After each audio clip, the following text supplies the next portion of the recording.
Enne veel, kui ma räägin ära, mis meid täna siin õhtul ees ootab, tahaksin ma hoopiski siia enda kõrvale kutsuda. Rivo Tuvike, ole hea, teeme suure aplausi temale. Ma olen viimasel ajal või selle aasta jooksul käinud päris palju erinevates lennujaamades ja eile just käisime Einari ja Eeroga siin väiksel tuuril erinevates lennujaamades, mis meie lähedal on. Iga kord, kui ma nendes lennujaamas käin ja neid vaatan, siis ma üritan vaadata midagi sellist, mida oleks võimalik meie lennujaama tuua.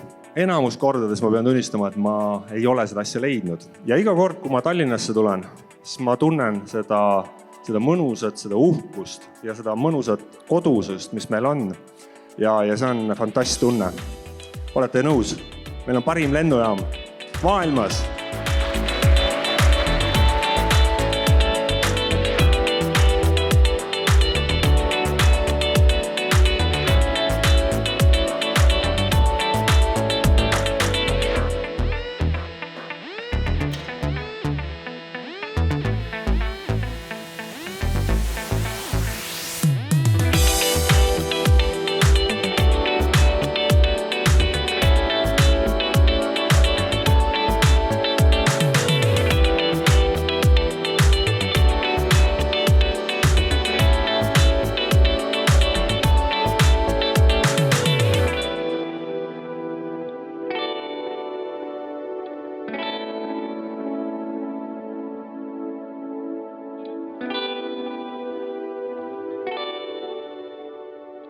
Staažikad, kellel täituvad kas siis 30, 20 või 10 aastat töötatud siis lennujaamas ja neid inimesi oli väga ilusti ja tõesti palju siia listi kokku tulnud.